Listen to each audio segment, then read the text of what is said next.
바루카바 베셈 아도나이 송축합니다. 주의 이름으로 오시는 이여. 2023년 신년 새해를 맞이하게 하시고 또 새롭게 출발할 수 있도록 이끄심에 감사합니다. 더욱더 하나님의 선하심과 기뻐하심과 온전하신 뜻을 이루가길 또 소망합니다. 기록된 말씀에 시초부터 종말을 다 말씀하셨을진데 더욱더 지혜와 계시형으로 충만케 하사 하나님의 선하신 의도를 잘 깨닫게 하시고 분별하게 하시고 또 증거할 수 있도록 아버지 새 힘을 더하여 주시옵소서. 오직 다시 오실 주님의 때를 잘 예비할 수 있는 주님의 십자가의 좋은 군사들로 잘 훈련되어 오직 하나님께만 영광될 때 하늘로부터 신령한 복으로 충만케 하신 은혜가 있게 하옵소서. 감사하고 우리 주 예수 한마시아 이름으로 기도 올리옵나이다. 아멘. 샬롬. 또 화면을 통해서 뵙게 돼서 반갑습니다. 또 지난 한 해를 또 지나서 또 새롭게 또 출발하는 시즌이 됐습니다. 물론 우리가 히브리력으로 나팔절을 기점으로 신년이 또 출발했습니다만 또 태양력으로 새로운 신년을 또 맞이하게 됐습니다. 그래서 날마다 또 신년이라는 것은 새롭게 새로운 또 한 해를 맞이하게 되는 거죠. 벌써 작년이 됐습니다만 지난해에 제가 사우디아라비아에 있는 시내산의 여정에 대해서 이 보고를 드렸어야 되는데 또 우연치 않게 1월 달에 다음 주부터 또 시내산 여정을 15일 여정으로 이집트, 또 사우디아라비아, 요르단, 또 이스라엘 이렇게 다녀오는 관계로 인해서 다녀와서 보고하는 게 좋겠다 싶어서 또 이렇게 미뤄지게 됐습니다. 또 더욱더 알차게 잘 또 하나님의 그 선하신 의도대로 잘 다녀와서 보고할 수 있도록 또 기도해 주시기 바랍니다. 감사드리고요. 오늘은 새롭게 출발하는 이 시즌에 히브리 뿌리 기초의 과정에 대해서 잘 조명을 받아서 하나님의 시초부터 종말을 말씀하셨다 하시죠. 그래서 하나님의 처음 의도대로 잘 회복돼가는 그런 시즌이 또 되어지길 소망합니다. 그래서 오늘 제목을 시초부터 종말을 이란 제목으로 정했습니다. 오늘 본문 말씀에 제목으로 이사야 46장 10절에 있는 말씀을 통해서 함께 나누겠습니다. 이사야 46장 10절 내가 시초부터 종말을 알리며 아직 이루지 아니한 일을 옛적부터 보이고 이르기를 나의 뜻이 설 것이니 내가 나의 모든 기뻐하는 것을 이루리라 하였노라. 아멘. 이 본문 말씀에 보면 시초부터 종말을 알리셨다 이렇게 말씀하죠. 그래서 시초라는 단어가 우리가 익히 잘 아는 태초라는 단어입니다. 그래서 태초라는 단어가 창세기 1장 1절에 그 처음으로 기록된 단어죠. 그래서 그 말은 그 태초부터 종말을 말씀하신다. 그래서 히브리적 관점으로는 창세기 1장 1절에 이미 시초부터 종말을 말씀하고 있다고 이해를 합니다. 오늘 본문 말씀에 시초부터 종말을 말씀이 성경에 기록되어 있다는 거죠. 그래서 두 번째로 옛적부터 말씀하셨다. 옛적부터 말씀하셨는데 그 옛적이 가장 처음에 성경에 기록된 것이 창세기라 한다면 창세기부터 종말을 말씀하겠다는 거죠. 그래서 히브리적 관점은 종말론이다 해도 과언이 아닐 만큼 전체적인 창세기부터 계시록까지의 전체적인 메시지를 아울러서 해석을 하고 있습니다. 세 번째, 이 본문 말씀에 의지하면 하나님이 기뻐하시는 뜻을 이루신다는 거죠.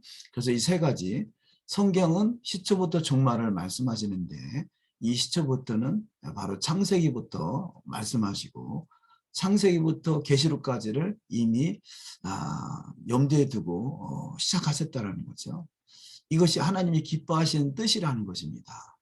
그래서 성경은 시초부터 종말을 말씀하신 하나님의 계획서 혹은 뭐 청사진 혹은 그 완전한 하나님의 창조의 섭리를 이 땅에 실현할 설계 도면 뭐 이렇게 표현할 수 있겠죠. 그래서 또 다른 말로 결혼 언약서다 그러죠. 결혼 언약서라는 것은 시초부터 종말에 관한 메시지를 통해서 우리가 신랑 되신 예수와 메시아 되신 예수와를 사모하며 기다리는 자에게 종말의 딸을 잘 예비하라는 그런 메시지로 또 익혀줄 수 있겠습니다. 그래서 오늘 나누고자 하는 부분은 바로 시초가 태초고, 태초가 창세기라면 창세기는 완전한 설계 도면인 것이죠. 그 창세기 설계 도면을 통해서 시가서와 선지서와 또 복음서와 또 서신서와 마지막에 요한계시록까지 다 어울려서 아우러져서 메시지를 말씀하고 있다는 것입니다. 그래서 오늘 특별히 본문 말씀에 의지해서 창세기부터 창세기의 완성이 요한계시록이다. 그런 내용으로 함께 은혜를 나누겠습니다. 이 창세기에 나오는 내용을 보면 쭉 대략 1부터 12번까지 정리를 했습니다만 창세기에 기록된 말씀이 요한계시록에서 다 확인이 되고 있죠. 그래서 창세기와 요한계시록은 하나의 짝이고 또 창세기가 시작이라면 요한계시록은 완성이다라고 할 수 있겠습니다. 그래서 전체적인 개요를 한번 살펴보도록 하시겠습니다. 첫 번째 창세기 1장 1절이 태초에 하나님이 천지를 창조하시니라 하신 것 같이 천지 창조를 시작하셔서 천지 창조, 천지는 하늘과 땅이죠. 그래서 하늘과 땅이 창조된 시작이 이제는 요한계시록 21장에 가면 새 하늘과 새 땅으로 또 기록하고 있습니다. 또한 두 번째 사탄의 첫 인간의 공격, 첫 사람이 아담이죠. 자, 아담을 통해서 인간을 공격했던 사탄의 공격이 마지막 요한계시록에 사탄의 최후의 공격, 아담을 공격한 것이 첫 공격이었다면 마지막 공격은 결국은 곡과 마곡 전쟁이다. 그렇죠. 자, 이렇게 처음과 끝이 창세기와 계시록을 통해서 시작과 끝이 기록되고 있다는 것입니다. 세 번째, 낮을 다스리는 태양. 근데 마지막 때는 태양이 필요 없는 시대가 또 온다라고 하고요. 네 번째, 어두움과 밤이 해와 달과 별을 통해서 낮과 밤을 구별하셨다면 그곳에는 밤이 없다라고 말씀합니다. 다섯 번째, 바다가 창조되었는데 계시록에서는 바다는 더 이상 없다라고 또 말씀하시죠. 여섯 번째, 에덴 동산의 네 개의 강이 그 예루살렘의 생수의 강으로 계시록에서 또 소개되고 있습니다. 일곱 번째, 인간과 땅의 저주가 창세기에서 시작됐다라면 요한계시록에서는 바로 저주가 더 이상 없는 시대가 바로 새하늘과 새 땅, 새 예루살렘 시대라는 것을 볼 수 있습니다. 여덟 번째, 낙원에서의 추방된 인간이 또 낙원으로 회복되는 인간으로 또 회복돼 가는 것이죠. 아홉 번째, 생명나무에 금지되는 아담과 하와의 선악과의 사건으로 인해서 생명나무 실과를 먹는 것이 금지됐다면 생명나무가 인간에게 개방되는 시대가 또 마지막 시대가 되겠고요.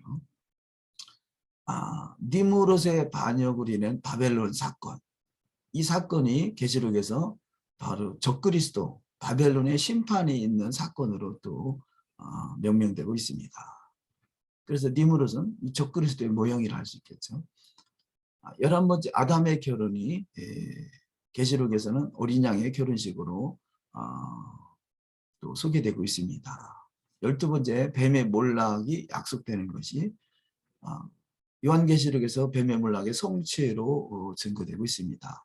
자, 오늘은 이런 내용으로 말씀을 좀 살펴보도록 하시겠습니다. 첫 번째, 천지창조의 새하늘과 새 땅.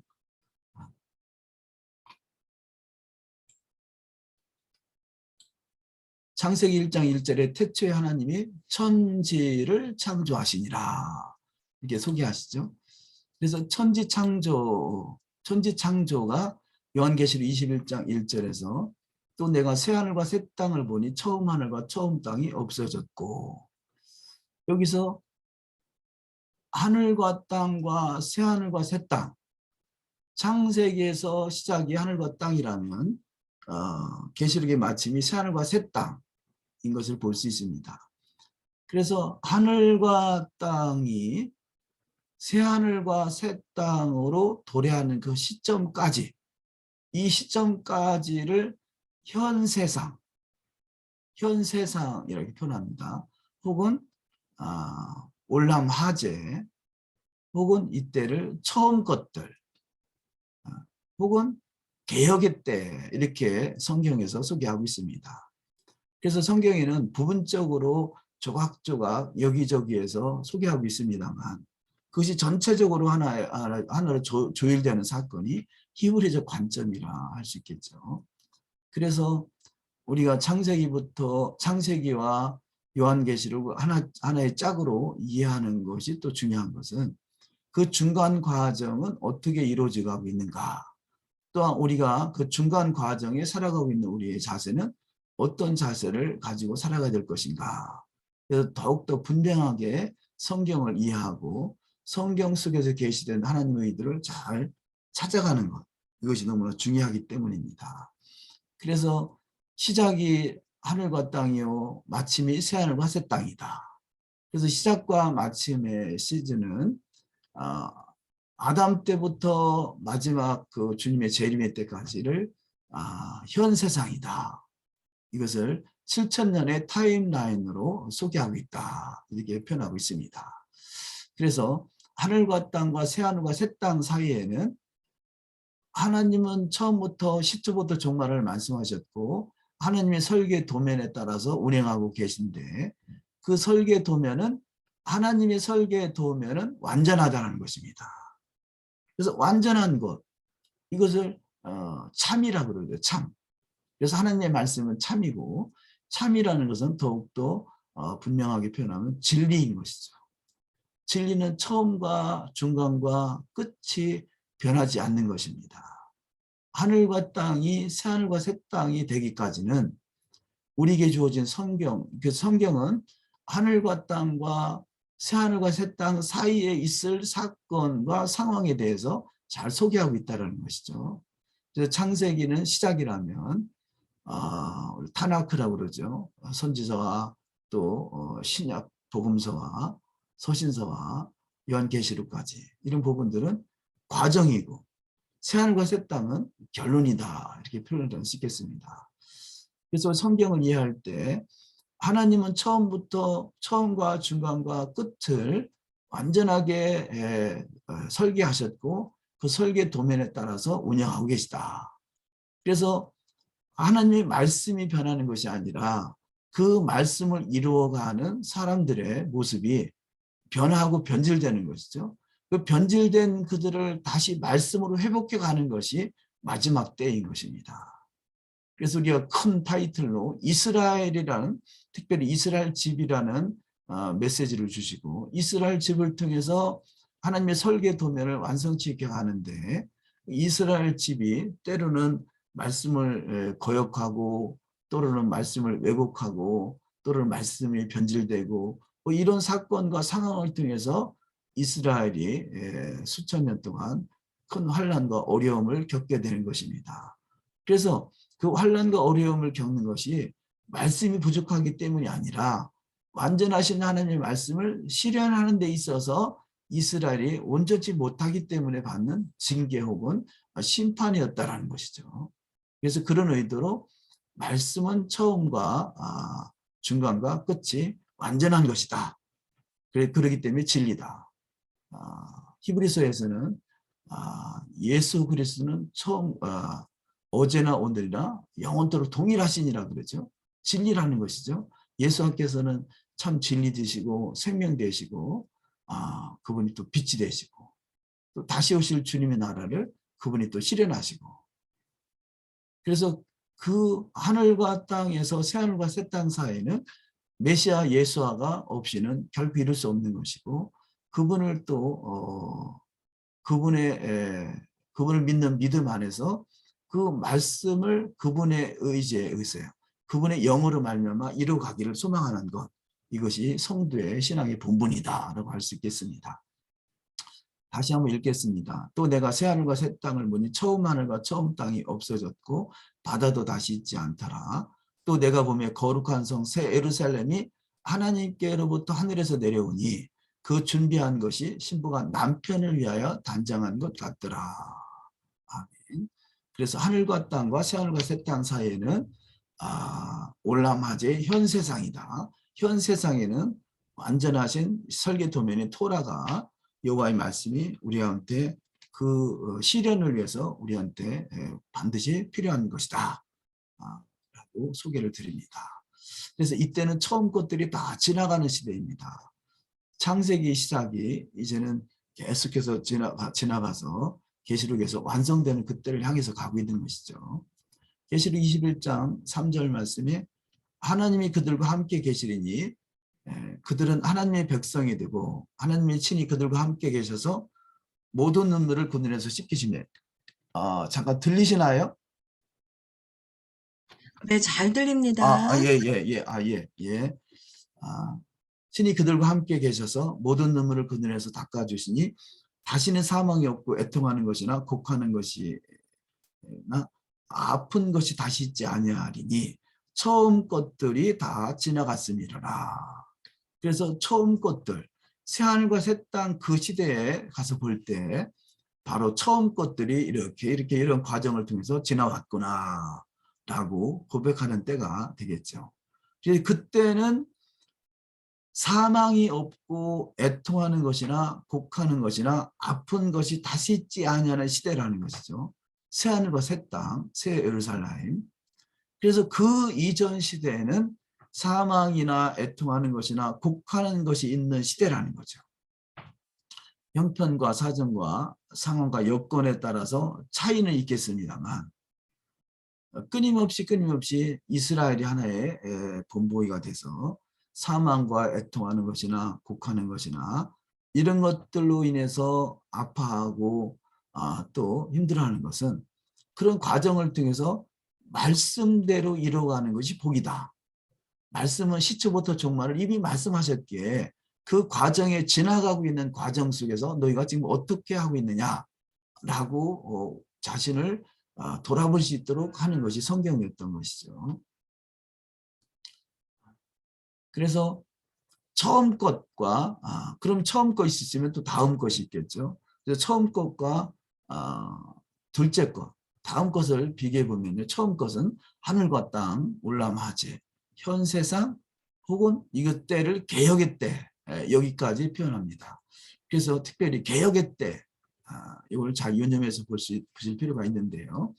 개혁의 때라는 말이 현 세상에서 하늘과 땅에서 새하늘과 새 땅 사이의 그 기간을 개혁의 때다. 새하늘과 새 땅이 도래하기 전까지는 사망과 애통하는 것이나 곡하는 것이 있다 했죠. 그 시대는 아직은 개혁의 때가 지나가고 있는 과정인 것입니다. 그래서 혹자는 기독교에서는 개혁의 때가 예수의 초림의 때가 개혁의 때다. 이미 끝났다라는 거죠. 그런데 만약에 예수의 초림으로 개혁의 때가 끝났다면 더 이상 사망이나 애통하는 것이나 곡하는 것이 없는 시대가 돼야 되죠. 그러면 믿는 자에게는 과연 그것이 없을까요? 마찬가지로 믿는 자에게도 동일하게 사망과 애통하는 것이나 곡하는 것이 있는 시대에 살고 있는 것입니다. 그래서 개혁이 완성되는 때는 새하늘과 새 땅, 새 예루살렘이 온전히 성경대로 회복되는 때, 이때가 둘째 세상인 거죠. 둘째 세상. 그것을 둘째 세상 혹은 둘째 것, 새하늘과 새 땅, 새 예루살렘, 올람하바, 앞으로 다가올 세상 이렇게 소개를 하고 있습니다. 히브리서 9장 9절에 개혁의 때라는 단어가 나오는데요. 이 장막은 현재까지의 비유니 이에 따라 드리는 예물과 제사는 섬기는 자를 그 양심상 온전하게 할 수 없나니 이런 것은 먹고 마시는 것과 여러 가지 씻는 것과 함께 육체의 예법일 뿐이며 개혁할 때까지 맡겨둔 것이니라. 아멘. 개혁할 때까지 맡겨둔 것. 그래서 개혁할 때까지는 사망과 애통하는 것이나 곡하는 것이나 이런 것들이 필요한 시기는 여기 히브리서 9장 9절에서 말씀드리는 것 같지요. 이 장막은 현재까지 비우니. 자, 이 장막 혹은 성막, 성전, 이 성막, 장막, 성전은 개혁이 완성될 때까지는 존재한다는 것이죠. 물론 이 예물과 제사와 섬기는 것 모든 것들은 예수와 메시아를 위해서, 메시아를 향해서 있는 것이죠. 그래서 이런 것은 먹고 마시는 것과 여러 가지 씻는 것과 육체의 예법일 뿐이며 계획할 때까지 맡겨둔 것이니라. 자, 육체의 예법인 예물과 제사나 이런 것들은 우리를 구원하는 것이 아니에요.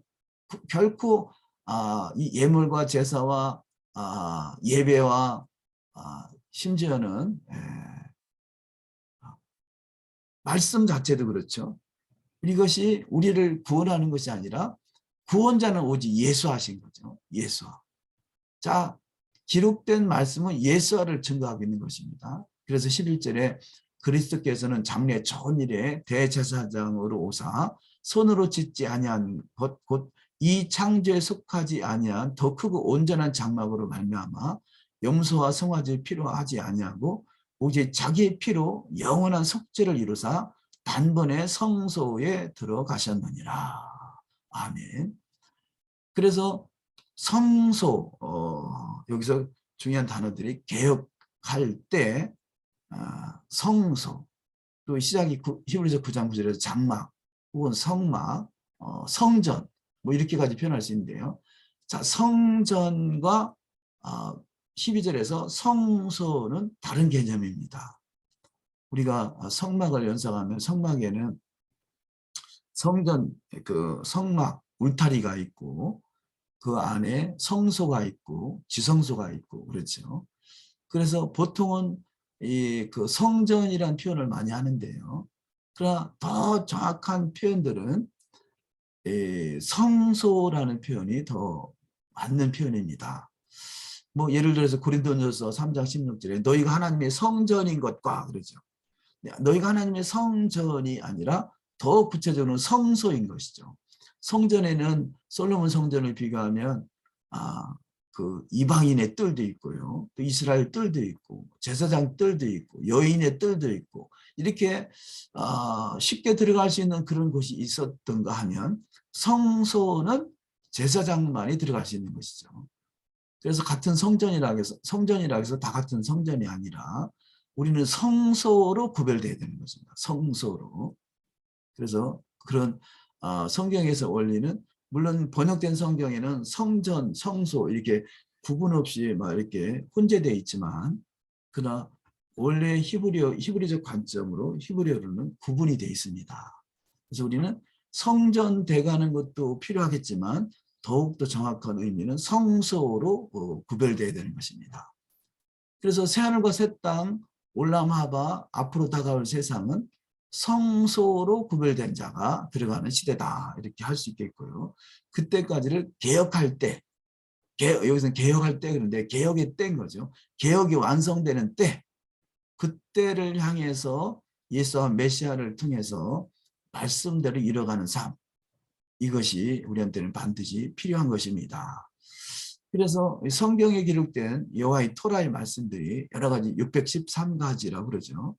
자, 613가지가 우리를 구원하는 것이 아니라 구원받은 백성으로서 613가지는 성소를 향해서 하나님의 그 새하늘과 새 땅 예루살렘이 완성될까지 저정하는 데 있어서 필요한 하나의 도구들이다 이렇게 할 수 있겠습니다. 두 번째, 자, 하나님이 하늘과 땅을 창조하시고 가장 첫 번째 인간을 만드시죠. 사람. 이 사람을 만드셨는데 이것을 아담이라고 합니다. 히브리어로 아담인데요. 아담이라는 단어는 아자 플러스 담 이렇게 표현하면 히브리어로 담이라는 단어가 우리가 그 한문으로도 담이라는 단어가 피잖아요. 피. 알렙이라는 단어는 하나님을 말합니다.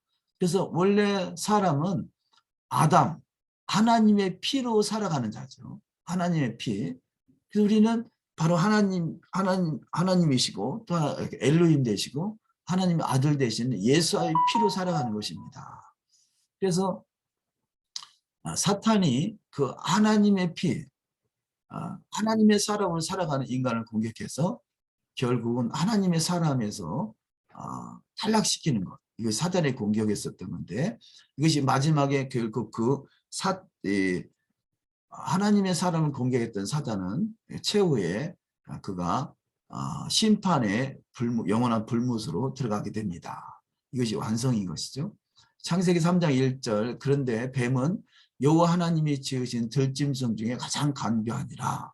뱀이 여자에게 물어 이르되 하나님이 참으로 너에게 동산 모든 나무의 열매를 먹지 말라 하시더냐.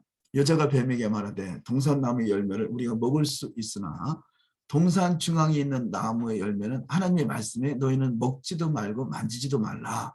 너희가 죽을까 하노라 하셨느니라. 뱀이 여자에게 이르되 너희가 결코 죽지 아니하리라. 자, 하나님의 말씀은 선악을 알게 하는 나무의 실과를 먹으면 죽는다 하셨고요. 또 이 첫 번째 사람 아담은 죽을까 하노라. 죽을지도 모르겠다 하는 거군요. 뱀은 결코 죽지 아니하리라 이렇게 단언적으로 죽지 않는다고 하나님의 말씀을 거역하는 것이죠. 그래서 하나님의 말씀은 먹으면 죽는다. 사람의 생각은 죽을지도 모른다. 뱀은 사탄은 너희가 죽지 아니한다. 그래서 말씀을 가감하고 말씀을 왜곡하는 것은 결국은 사람의 생각으로는 죽을까 하노라 하는 것이고요. 뱀의 생각으로는 죽지 않는다 하는 것과 같은 것이죠.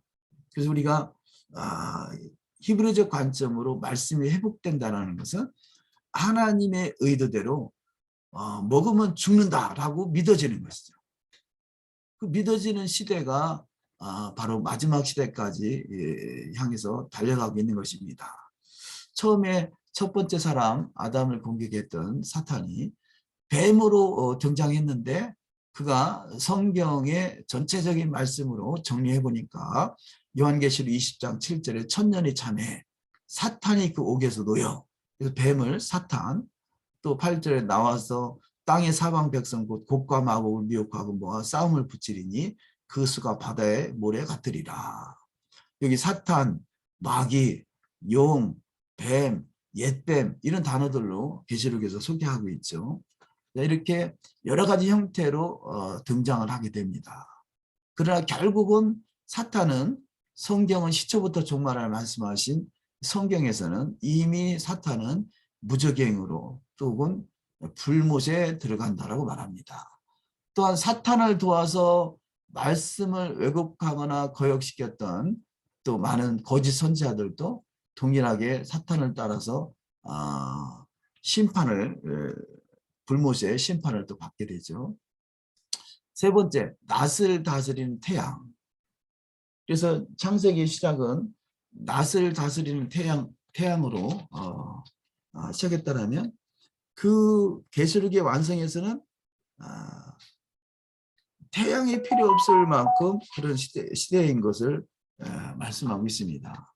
창세기 1장 16절 하나님이 두 큰 광명체를 만드사 큰 광명체로 낮을 주관하게 하시고 작은 광명체로 밤을 주관하게 하시며 또 별들을 만드시고 그래서 해와 달을 통해서 낮과 밤을 주관하게 하시고 이렇게 시작이 해와 달을 통해서 주관하게 되어 있다면 요한계시록 21장 23절에서 그 성은 해나 달의 비침이 쓸데없으니 이는 하나님의 영광이 비치는 어린 양이 그 등불이 되심이라. 아멘. 해나 달의 비침이 쓸데없다. 자, 새하늘과 새 땅, 새 예루살렘 시대에는 해나 달이 존재하지 않는다라는 것이 아니라요. 해나 달의 비침, 자, 비침도 있죠. 그러나 쓸데없다라는 것은 하나님의 영광이 그 위에 비치고 어린 양이 그 등불이 되셔서 그 말은 하나님의 영광과 그 어린 양의 등불이 해나 달의 빛보다 더 밝다라는 거죠. 그래서 우리 찬송 복음성가에도 햇빛보다 더 밝은 천국 그렇게 표현하지 않습니까? 해나 달의 비침은 현 세상에서는 필수 요건이죠. 당장에 해가 없으면 모든 식물이 자라지 못하고 또 산소도 공급받지 못하고 여러 가지 어려움을 겪으며 아마 심각한 어려움을 겪게 될 것입니다. 물론 하나님이 창조하신 해나 달에 없어질 리도 없고요. 왜냐하면 하나님이 하나의 필요에 의해서 만드셨기 때문에 그렇습니다. 그러나 어찌하든 새하늘과 새 땅, 새 예루살렘은 해나 달이 우리에게 주는 영향력보다 더 큰 하나님의 그 좋은 영향력이 우리 가운데 있는 시대인 것만큼 분명합니다. 이런 것들이 해나 달의 비침이 쓸데있는 시대, 이것이 현 세상이라는 것이죠. 그래서 현 세상 그 시대만큼은 결코 이 세상이 뭐 지구가 두 조각 난다든지 어떤 이 세상이 어떤 핵전쟁 뭐 그런 지구상에 큰 재앙이 온다 할지라도 지구가 두 쪽 나는 일은 결코 없을 것입니다. 왜냐하면 그 새하늘과 새 땅 새 예루살렘이 도래하기까지는 반드시 해나 달의 비침이 쓸데 있고요. 또 그 시대까지 하나님이 정하신 것은 완전하기 때문에 그렇습니다. 그래 때로는 불편함은 있을 수 있지만 또 하나님의 창조 섭리 가운데 해나 달의 비침을 가리셔서 우리 가운데 환난이나 어려움을 겪게 되고 이런 과정이 있겠지만 결국은 그런 모든 과정들도 하나님의 말씀을 성취하기 위한 하나의 과정인 것이죠. 네 번째, 어두움과 밤, 그곳에 밤이 없다라고 말합니다. 이 현 세상은 하나님이 창세기 1장 5절 하나님이 빛을 낮이라 부르시고 어둠을 밤이라 부르시니라. 저녁이 되고 아침이 되니 이는 첫째 날이니라. 그래서 빛이 있고 어둠이 있는, 낮과 밤이 있는 시대인 것을 볼 수 있고요. 요한계시록 22장 5절에 다시 밤이 없겠고 등불과 햇빛이 쓸데없으니 이는 주 하나님이 그들에게 비추심이라. 그들이 세세토록 왕노릇하리로다. 다시 밤이 없고 등불과 햇빛이 쓸데없다. 해나 달에 비침이 쓸데없다. 그 시대는 새하늘과 새 땅, 새 예루살렘 시대인 것입니다. 제가 이런 말씀을 계속 강조하는 것은 시초부터 종말을 말씀하신 하나님이 사람이 설계한 설계도면은 건축을 하다 보면 이 설계도면이 불완전하기 때문에 다시 수정 보완할 수는 있습니다. 그러나 하나님이 설계하신 설계도면 완전하기 때문에 결코 수정 보완하는 것이 아니라는 것이죠. 그래서 그런 관점에서 성경을 이해하는 데 있어서 하나님의 말씀은 현 세상에서 반드시 필수 요건이고 완전한 것이다. 그런 의도로 성경을 보자는 취지인 것입니다. 다섯 번째, 바다가 창조되었는데 그 새하늘과 새 땅 새 예루살렘에서는 다시는 더는 바다가 없다라고 말씀하고 있습니다. 창세기 1장 10절 하나님이 묻을 땅이라 부르시고 모인 물을 바다라 부르시니 하나님이 보시기에 좋았더라 이렇게 말씀하시죠. 그런데 계시록 21장 1절에 또 내가 새하늘과 새 땅을 보니 처음 하늘과 처음 땅이 없어졌고 바다도 다시 있지 않더라 이렇게 말씀하고 있습니다. 그러면 새하늘과 새 땅 새 예루살렘에서는 바다가 없다는 말이네. 그렇게 말씀할 수도 있겠고요.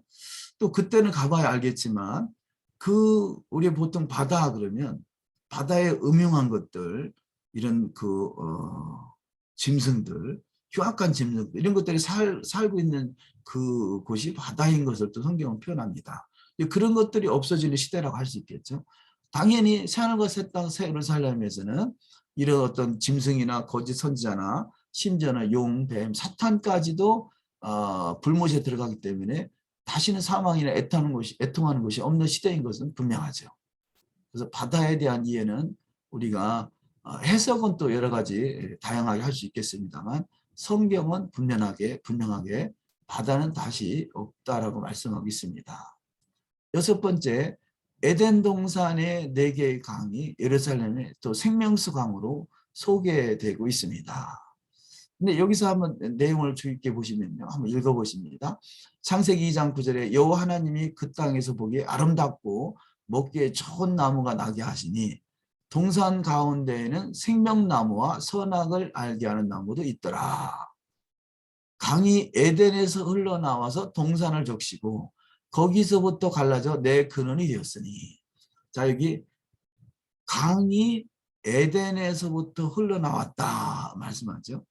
그래서 에덴에서부터 흘러나온 강은요, 흘러져 나와서 갈라져서 내 근원이 된 것이죠. 그래서 내 근원이 그래서 네 개의 강이 흐르게 됩니다만, 시작은 하나의 물줄기를 통해 시작했죠. 에덴의 하나의 물줄기가 흘러나와서 갈라져서 네 개의 근원이 됐다라고 소개하고 있습니다. 이 시작이 창세기에서는 에덴에서 흘러나왔다라고 표현하죠. 그럼 이 내용을 창세기에서 에덴에서 흘렀던 물이 앞으로 도래할 메시아 왕국 시대에 대한 메시지를 보시면요, 에스겔서 47장 1절 이하 말씀입니다. 그래서 에스겔서 47장은 메시아 왕국 시대고, 이 메시아 왕국 시대에 그 에스겔 47장 1절에 보시면 그가 나를 데리고 성전 문에 이르시니, 성전의 앞면이 동쪽을 향하였는데 그 문지방 밑에서 물이 나와 동쪽으로 흐르다가 성전 오른쪽 제단 남쪽으로 흘러내리더라. 이렇게 소개하고 있습니다. 여기 그 에스겔서 47장 1절에서는 성전의 앞면에서 물이 흘러나오고 있다라고 말하죠. 성전물에 이르시니. 자, 그 창세기에서는 에덴에서 흘러나왔다라고 말씀하시고요. 에스겔서 47장에서는 성전의 앞면 동쪽에서 흐른다라고 말씀하고 있습니다. 그런데 여기 12절에 보니까 강 좌우가에서 각종 먹을 과실나무가 자라서 그 잎이 시들지 아니하며 열매가 끊이지 아니하고 달마다 새 열매를 맺으리니 그 물이 성소, 여기서는 성소라고 표현하고 있습니다. 성소를 통하여 나옵니다. 그 열매는 먹을 만하고 그 잎사귀는 약재료가 되리라. 아멘. 자, 에스겔 47장 1절에서는 성전, 이 성전은 베이트가 집이죠. 그래서 그 집이다. 곧 큰 집이다. 하나님이 정하신 집이다. 그런 의미로 성전이라 표현하는데요. 성소는 미크다시는 카도시인 거죠. 카다시, 거룩이라는 거죠. 거룩. 그래서 거룩한 곳이 어디냐? 성소인 것입니다. 제가 전자에 성전과 성소를 잘 구분해서 보기를 원하는 것은요,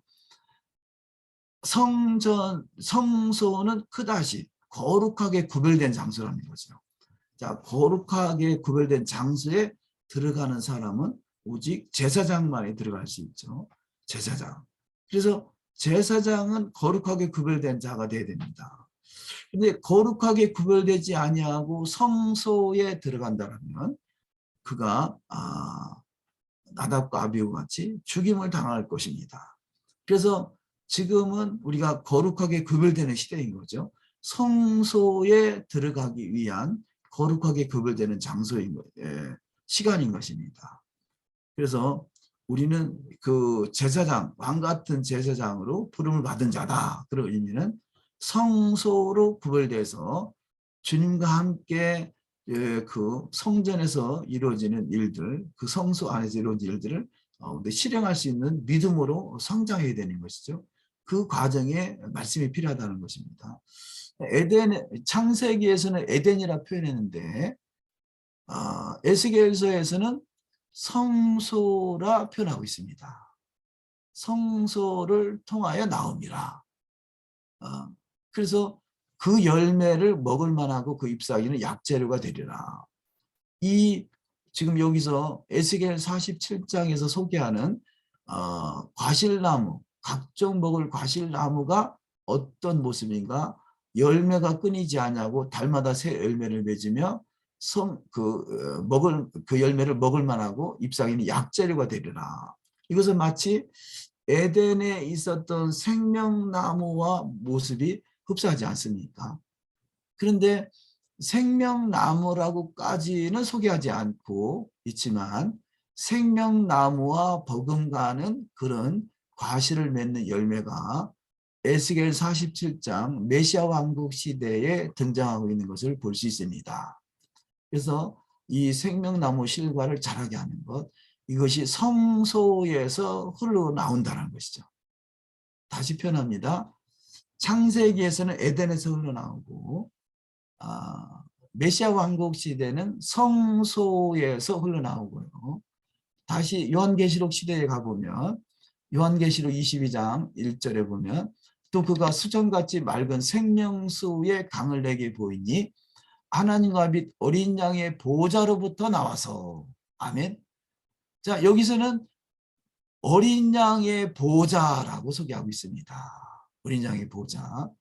그렇다면 전자에 있었던 에덴이나 또 메시아 왕국 시대의 에스겔 성전에 있었던 그 성소가 바로 어린 양의 보좌에서 흘러나온 물인 것을 알 수 있습니다. 물론 창세기에서는 완전한 계시가 이루어지지 않은 상태이기 때문에 에덴이라 표현하고 있고요. 메시아 왕국에서는 그 성소라 표현하고 있고요. 마지막 시대에 모든 것이 완성되어 가는 시대는 어린 양의 보호자라고 표현하고 있습니다. 그러니까 우리가 믿는 예수와 메시아는 바로 어린 양의 보호자에 앉으신 분이시고 그분은 에덴 시대부터 이미 그분이 함께하고 있는 것을 볼 수 있습니다. 2절 길 가운데로 흐르더라 강차후에 생명나무가 있어 12가지 열매를 맺되 달마다 그 열매를 맺고 그 나무 잎사귀들은 만국을 치료하기 위하였더라 표현하죠. 여기서는 새하늘과 새 땅, 새 예루살렘 시대는 생명나무라고 소개하고 있습니다. 에덴에 있었던 나무가 생명나무죠. 근데 에스겔 47장에서는 생명나무라고까지 표현하지 않지만 그가 각종 먹을 과실을 자라게 하고 그 과실이 마치 생명나무와 같은 역할을 하는, 그래서 열매는 먹을 만하고 그 잎사귀는 약재료가 되리라 표현하고 있고요. 이 에스겔 계시록에서는 만국을 치료할 만한 그런 큰 효과를 발휘하는 나무, 이것이 생명나무인 것을 볼 수 있습니다. 그래서 말씀은 창세기와 에스겔서와 계시록까지 이어지면서 계속해서 증폭돼 가고 있는 것을 볼 수 있겠고요. 그 증폭돼 가고 있는 말씀의 마지막 그 단계에서 그곳이 바로 어린 양의 보호자로부터 흘러나온 물이라는 것을 볼 수 있습니다. 그래서 우리가 먹는 물은요, 우리가 물이 없으면 사람이 마실 물이 없으면 얼마나 힘들겠어요. 뭐 물이 아예 없으면 죽을 수도 있겠죠. 그래서 그것은 어찌 보면 생명수와 같다 할 수 있겠습니다. 막 목이 가랄 때 시원한 물 한 그릇 마시는 것이 마치 여름 가뭄에 얼음 냉수를 마시는 것 같지 않겠습니까? 그래서 그 예수와 메시아를 믿는 것은 어린 양의 보호자로부터 나오는 생수를 먹는 것이죠. 예수께서 그 사마리아 여인에게 나를 믿는 자에게는 내 배에서 생수의 강이 흘러나리라 표현하지 않습니까? 우리가 말씀에 회복되고 말씀대로 이뤄가는 그런 삶의 여정은 어린 양의 보호자로부터 나오는 생수를 마시는 것이죠.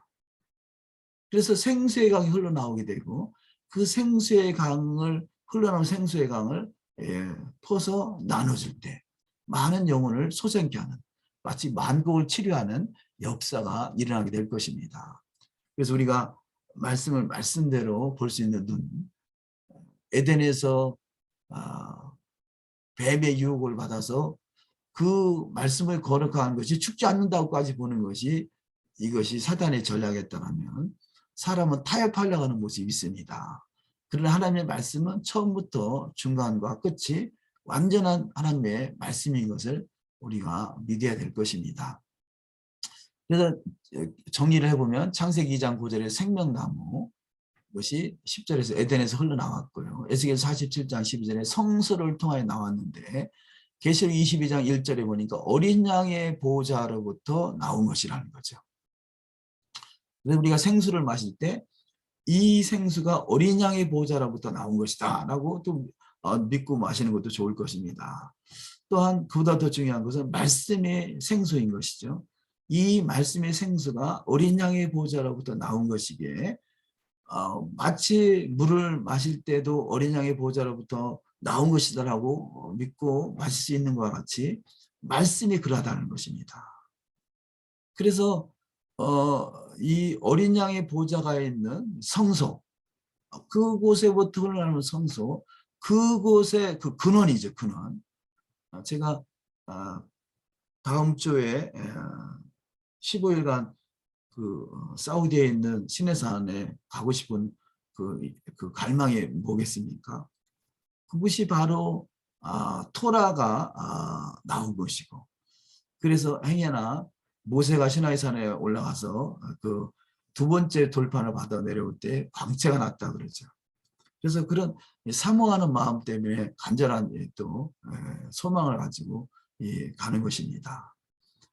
자, 그런데 성소, 미크다시. 자, 미크다시 성소는 세 가지로 구분할 수 있겠습니다.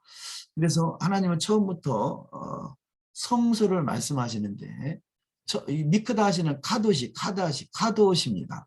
그래서 이 카도시, 거룩이란 단어는 하나님께서 내가 거룩하니 너희도 거룩할지어다 말씀하죠. 레위기 11장에서 음식물 규례를 말씀하시면서 그 마지막에 내가 거룩하니 너희도 거룩할지어다 말씀하는 거죠. 먹는 음식도 우리를 거룩하게 하는 것이라는 거죠.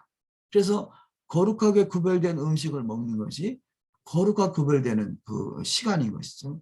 그래서 먹는다든가 생수를 마신다든지 어떤 시간을 또 정해서 하나님께 예배한다든지 이런 것들이 거룩하게 구별되는 시간인 거죠. 그런데 이 성소는 세 가지로 구분할 수 있겠습니다. 하나님이 정한 성소는 시간의 성소가 있고 공간의 성소가 있고 육체의 성소가 있다는 것입니다. 그래서 시간의 성소와 공간의 성소와 육체의 성소를 간략하게 살펴보시면요. 첫 번째, 하나님이 저정하신 첫 번째 성소가 시간의 성소. 창세기 2장 3절에서 하나님이 그 일곱째 날을 복되게 하사 거룩하게 하셨으니 이는 하나님이 그 창조하시며 만드시던 모든 일을 마치시고 그 날에 안식하셨음이니라. 거룩하게 하셨다고 그랬어요. 하나님이 일곱째 날을 거룩하게 하셨다라고 그랬습니다. 그것은 시간의 성소인 것이죠. 너희가 샤밧을 안식일을 거룩하게 드리면 그게 아니라 이미 시간의 성소로 하나님이 거룩하게 구별하셨다는 것입니다. 중요한 것은 우리가 그것을 구별하는 순간에 우리는 거룩한 성소가 되는 것이죠. 그래서 이 샤밧이 정한 시간인 것을 알 수 있는 것 같이요. 레위기 23장 2절에 보면 여호와 일곱 절기를 소개하면서 일곱 절기 중에 가장 먼저 선행되어야 될 절기가 샤밧이라 표현합니다. 그래서 샤밧과 절기는 바로 시간의 성소다 이렇게 표현할 수 있습니다. 이스라엘 자손에게 말하여 이르라 이것이 나의 절기들이니 너희가 성회로 공포할 여호와의 절기들이니라. 성회로 공포할 여호와의 절기들이다. 성회, 가도시, 거룩이라는 거죠. 거룩, 성회. 그래서 성회, 성결, 거룩 같은 의미가 되어 있습니다. 성회로 공포할 여호와의 절기들이다. 그래서 절기들은 바로 하나님의 시간의 성소로 정한 것이다. 그렇게 이해하시면 좋겠습니다. 엿새 동안은 일할 것이요 일곱째 날은 쉴 안식일이니 성회의 날이라. 너희는 아무 일도 하지 말라. 이는 너희가 거주하는 각처에서 지킬 여호와의 안식일이니라. 그래서 안식일 샤밧은 시간의 성소로 정하셨다. 이것은 이미 정하셨다고 했어요. 이것은 변하는 것이 아닙니다. 기독교는 그런 개념이 없다 보니까 샤밧 다음 날 예수께서 부활하셨다 해서 부활주일, 그래서 날이 바뀐 거잖아요. 이거는 거룩하게 구별하셨다라는 그 개념이 없기 때문인 거죠. 토라가 변할 수 있다라는 그 사고가 있기 때문에 주일 성소라는 개념이 나올 수 있는 것이죠. 우리가 이해하고자 하는 것은 하늘과 땅이 새하늘과 새 땅이 도래하기까지는 결코 하나님의 말씀은 가감되지 않냐고 변하지 않는다는 것. 이것이 중요할 것입니다. 그것이 성회요. 하나님이 정한 시간의 성소요. 시간을 구별하는 것. 이것이 지금 3절 마지막 절에 너희가 거주하는 각처에서 지킬 여호와의 안식일이니라 이렇게 표현합니다. 그러니까 시간의 성소는 내가 처해 있는 어느 곳이나 구별하는 시간에 바로 거룩해지는 그 시간인 거죠. 너희가 거주하는 각처.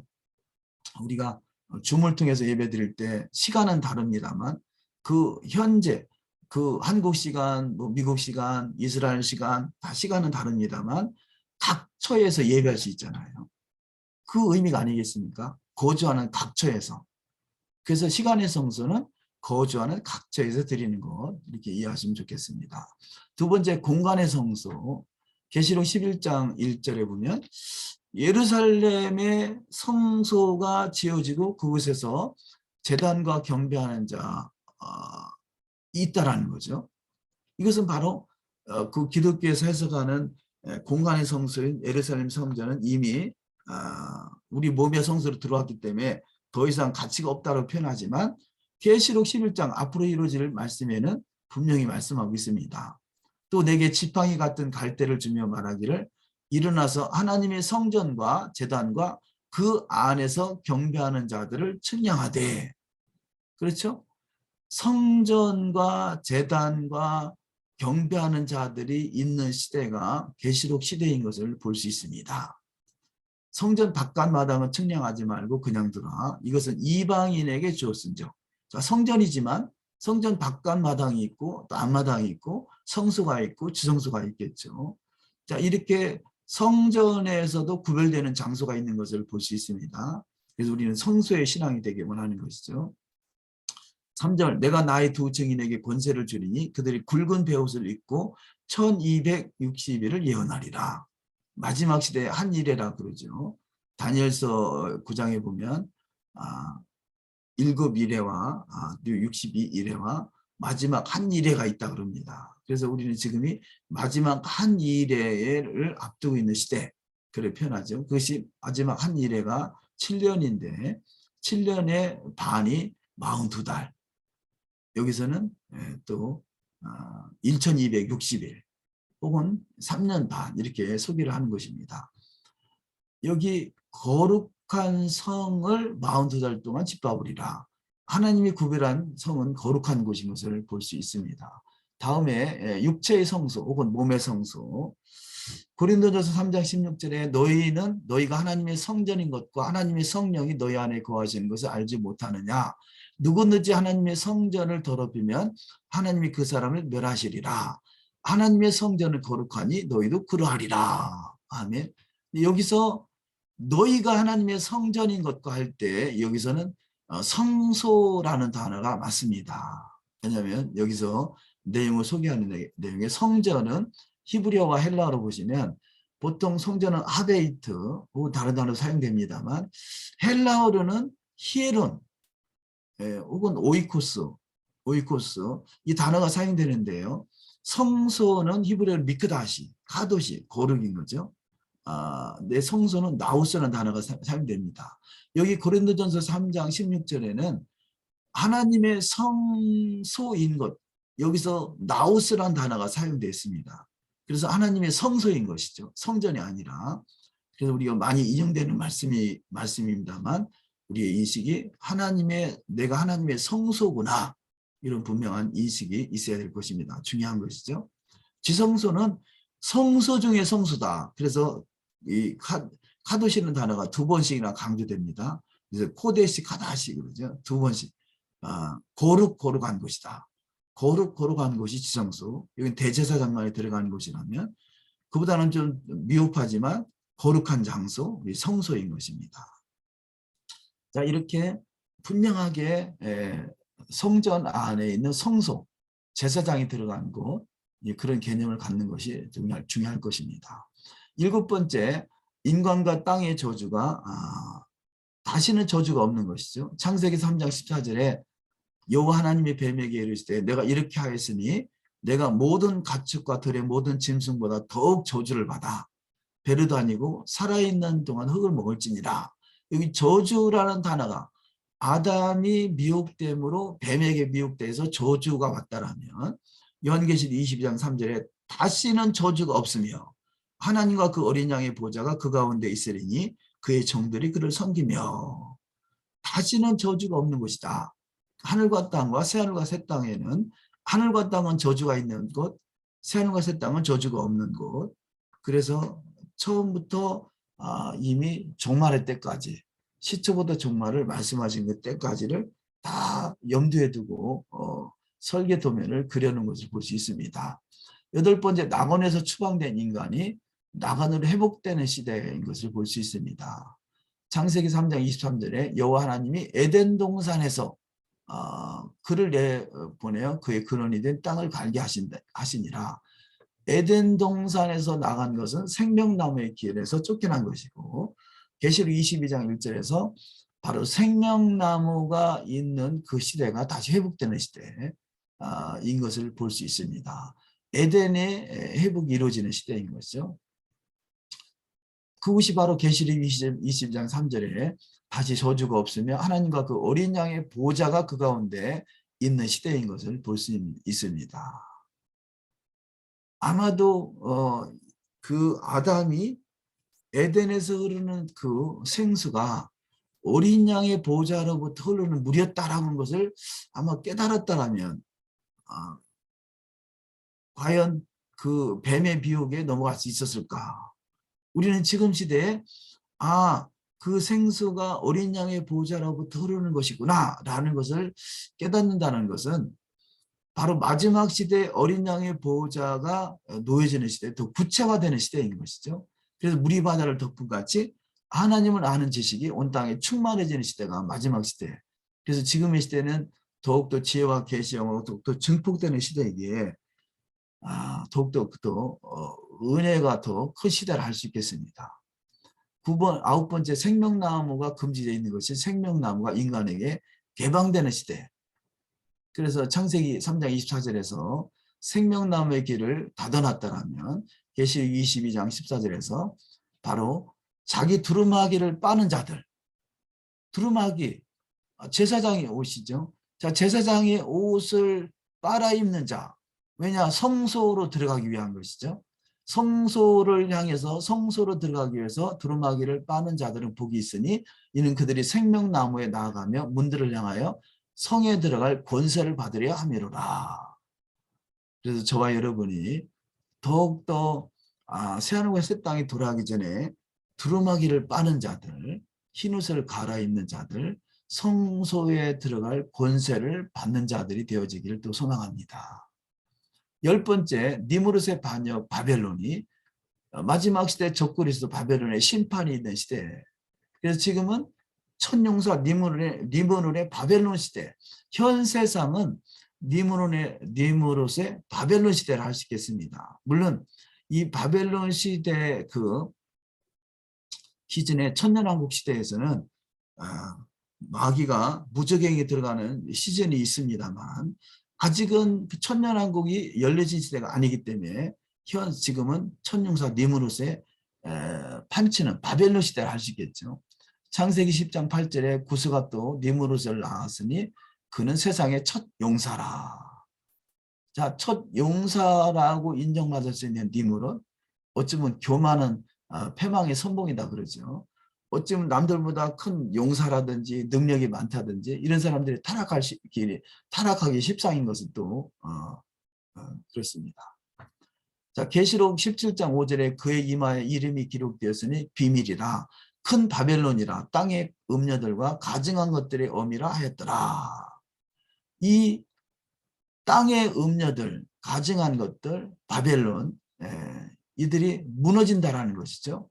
그래서 지금 18장 2절에 각종 더럽고 가증한 새들이 모이는 곳이고 18장 10절에 그들에게 큰 화가 있다고 말씀하시고요. 18장 14절에 그들이 바벨론과 내 영혼이 탐하던 과일이 내게서 떠났으며 맛있는 것들과 빛난 것들이 다 없어졌으니 사람들이 결코 이것들을 다시 보지 못하리라. 자, 이렇게 바벨론은 장사하는 자들, 또 이들 바다라고 표현하죠. 이들이 결국 멸망하는 시대가 마지막 시대인 것을 볼 수 있겠기에 그 니무롯의 반역이 바벨론에서 이루어졌죠. 그래서 이 바벨론 시대에 대해서 내용을 간략하게 살펴보시면, 그래서 이 바벨론에서 시작은 뱀, 욕, 마귀, 사탄이죠. 이들이 산채로 불못에 들어가는 것이 예정되어 있다면 이들과 같이 동행했던 자들, 짐승의 표를 받고 미혹된 자들, 또 짐승에게 경배하는 자들, 이들이 거짓 선지자인 거죠. 거짓 선지자는, 자, 선지자는 토라를 증거하는 자가 선지자고요. 토라가 없는 메시지를 전하는 자는 거짓 선지자겠죠. 이들은 산채로 유황 불붙는 못에 던져진다라고 말합니다. 그런데 이 바벨론 시대, 큰 용사라고 인정받을 만한 바벨론의 시대, 이 바벨론 시대에 이루어진 일이 뭐냐? 원래 창세기 11장 1절에 보면 온 땅의 언어가 하나였고 말이 하나였다라고 말합니다. 그런데 언어가 하나였고 말이 하나였었는데 바벨론 시대에 바벨탑 사건으로 말미암아 언어를 혼잡케 했죠. 9절에 그러므로 그 이름을 바벨이라 하니 이는 여호와께서 거기서 온 땅의 언어를 혼잡하게 하셨음이니라.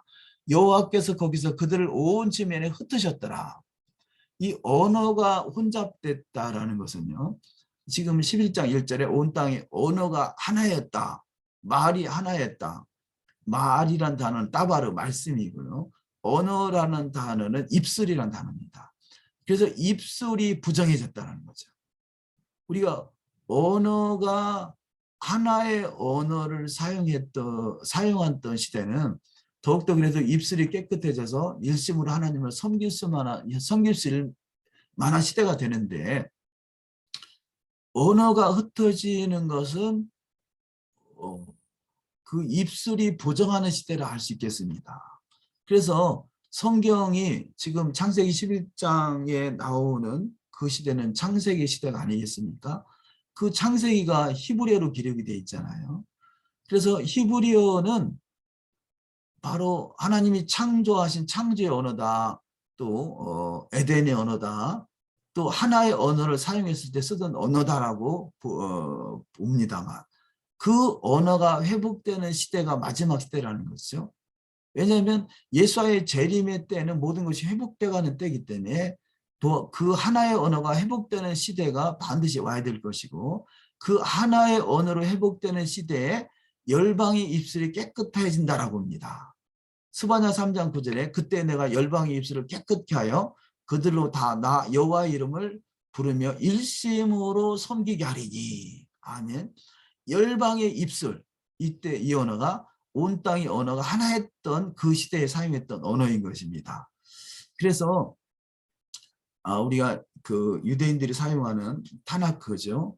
이 구약 성경을 헬라어로 번역한 것을 70인역이라 그러는데, 지금이 테베돌이죠. 이 테베돌 날 유대인들은 그 테베돌의 70인역이 완성되는 시대예요. 그래서 유대인들은 언어가 흩어지게 되게 된, 특별히 성경이 혼잡하게 된 그 사건을 기억하고 지금도 금식한다는 거죠. 왜냐하면 이 언어가 흩어지고 특별히 성경이 기록된 히브리어를 다른 언어로 기록하는 것은 혼잡게 될 가능성이 많기 때문에 그렇습니다. 실제적으로 그렇잖아요. 우리가 번역된 성경을 통해서 성경을 보고 읽혔던 많은 분들이 성경을 왜곡시키는 일들이 많아졌던 거죠. 그래서 할 수만 있으면 원래 하나의 언어로 사용했던 그 언어를 회복하는 것, 이것이 입술이 깨끗해지는 것입니다. 또 우리가 무엇을 가지고 하나님 앞에 더욱더 거룩해질 수 있겠습니까? 하나님의 의도대로 회복하는 것, 이것이 입술이 깨끗해지는 것이고 하나의 언어로 회복하는 그 시즌을 준비하는 것이다 할 수 있겠습니다. 11번째, 아담의 결혼이 어린 양의 결혼식으로 또 연결되어지죠. 그래서 아담이 혼자 사는 것이 좋지 아니하니 돕는 배필을 지으리라 하셨는데, 그것이 마지막 시대의 아담인 예수와 그분의 돕는 배필이 우리가 믿는 자의 삶인 것이고, 이들이 깨끗한 세마포로 옷을 갈아입는 것입니다. 마지막 9절 말씀을 읽으면요, 천사가 내게 말하기를 기록하라. 어린 양이 혼인잔치에 청함을 받은 자들은 복이 있도다 하고, 또 내게 말하되 이것은 하나님의 참되신 말씀이라 하기로. 하나님의 참되신 말씀, 하나님의 진리이신 말씀, 하나님의 그 결혼 언약서인 말씀, 이 말씀을 알아가는 것이 입술이 깨끗해지는 것이고요. 할 수만 있으면 더욱더 하나님의 창조의 원리, 에덴어가 회복돼가는 그런 시즌이 되어지기를 또 주의 이름으로 축원합니다. 마지막으로 12번째, 뱀의 몰락이 약속되어 있다면 뱀의 몰락이 성취되는 것이 계시록인 것을 볼 수 있습니다. 창세기 3장 15절에 내가 너로 여자와 원수가 되게 하고 내 후손도 여자의 후손과 원수가 되게 하리니 여자의 후손은 내 머리를 상하게 할 것이요 너는 그의 발꿈치를 상하게 할 것이니라 하시고, 그래서 어찌 보면 뱀과 여자의 후손이 원수가 되었다라면 계시록 20장 10절에 또 그들을 미혹하는 마귀가 불과 유황못에 던져지니 거기는 그 짐승과 거짓 선지자도 있어 세세토록 밤낮 괴로움을 받으리라. 하나님의 피로 살아가는 아담을 타락시키려 했던 이 뱀과 그 추종자들은 유황못에 던져지게 되고요. 결국은 마지막 시대는 분리될 수밖에 없는 것이죠. 그래서 지금은 혼재되어 있지만 마지막 시대는 분리될 수밖에 없고요. 우선 내 자신이 거룩함으로 분리되어 가는 것, 이것이 우리한테 중요한 시즌이 될 것입니다. 결론의 말씀으로 히브리적 관점으로 하나님께서 세상을 창조하신 창조의 목적, 이것은 이 땅의 아들의 나라를 완성하시어, 현 세상 올람 하제의 현 세상은 아들의 나라를 완성하는 시대인 거죠. 이 땅의 아들의 나라를 완성하시어 택함 받은 자들과 함께 영원히 거하시기 위해서입니다. 아들의 나라의 완성이 천년왕국이요 메시아 왕국입니다. 이 목적을 구속의 시대인 메시아 왕국 시대에 궁극적으로 실현될 것입니다. 이때까지 우리는 말씀이 회복되는 시즌인 것이죠. 그래서 첫 번째, 그때는 물이 바다를 덮은 같이 하나님을 아는 지식이 세상에 충만해지는 때입니다. 이사야 11장 9절, 나의 거룩한 산 모든 곳에서 에덴도 없고 상함도 없을 것이니 이니 물이 바다를 덮은 같이 여호와를 아는 지식이 세상에 충만할 것이니라. 메시아 왕국 시대는 물이 바다를 덮은 같이 여호와를 아는 지식이 세상에 충만한 시대입니다. 그래서 우리는 더욱더 하나님을 알아가는 데 힘쓰는 것이 중요한 것입니다. 두 번째, 그때는 여호와의 영광을 인정하는 것이 세상에 가득하게 된다. 이사야 11장 9절이나 하박국서 2장 14절이랑 비슷한 말씀이죠. 그러니까 여호와를 아는 지식이 충만한 것이 바로 여호와의 영광을 나타내는 것이죠. 하박국서 2장 14절, 대저 물이 바다를 덮은 같이 여호와의 영광을 인정하는 것이 세상에 가득하리라. 그래서 여호와의 말씀을 아는 것이 여호와의 영광을 나타내는 것이다 라고 이해하시면 좋겠습니다. 세 번째, 믿음을 가진 자는 바로 그렇기 때문에 세상의 상속자가 되겠습니다. 로마서 4장 13절, 아브라함이나 그 후손에게 세상의 상속자가 되리라고 하신 언약은 율법으로 말미암은 것이 아니요 오직 믿음의 의로 말미암은 것이니라. 너희가 그리스도께 속한 자면 아브라함의 자손이요 약속대로 유업을 이을 자니라. 아멘. 그래서 저와 여러분이 바라옵기는 우리가 그리스도께, 메시아 예수와께 속한 자죠. 그렇다면 현 세상, 올람 하제의 현 세상에서 하늘과 땅이, 새하늘과 새 땅이 도래하기 전까지 우리는 반드시 아브라함의 자손으로 약속하신 유업을 이을 자로서 잘 훈련된 주님의 신부, 주님의 군사로 단장되어 여호와의 영광을, 여호와를 아는 지식, 여호와의 영광을 나타내는 지식에 충만한 자가 다 되어지시기를 주의 이름으로 축원합니다. 아멘. 기도하십니다. 물이 바다를 덮은 같이 여호와를 인정하는 것이, 여호와의 영광을 인정하는 것이 세상에 충만한 시대가 곧 도래하는 시대인 것을 깨달아서 더욱더 여호와를 알아가는 데 힘쓰게 하옵시고, 또 여호와의 영광을 나타내는 데 힘쓰는 자가 되게 하옵소서. 더욱더 바루카와 벳셈 아도나이를 또 우리가 성화할 때 그 말씀대로 이루어지는 복된 여정으로 축복하옵소서. 더욱더 지혜와 계시의 영으로 충만케 하사 하나님의 영광 안에 가득 채워지는 복된 여정이 다 되어질 줄 믿사와 감사하고 우리 주 예수와 한마시아 이름으로 기도 올리옵나이다. 아멘.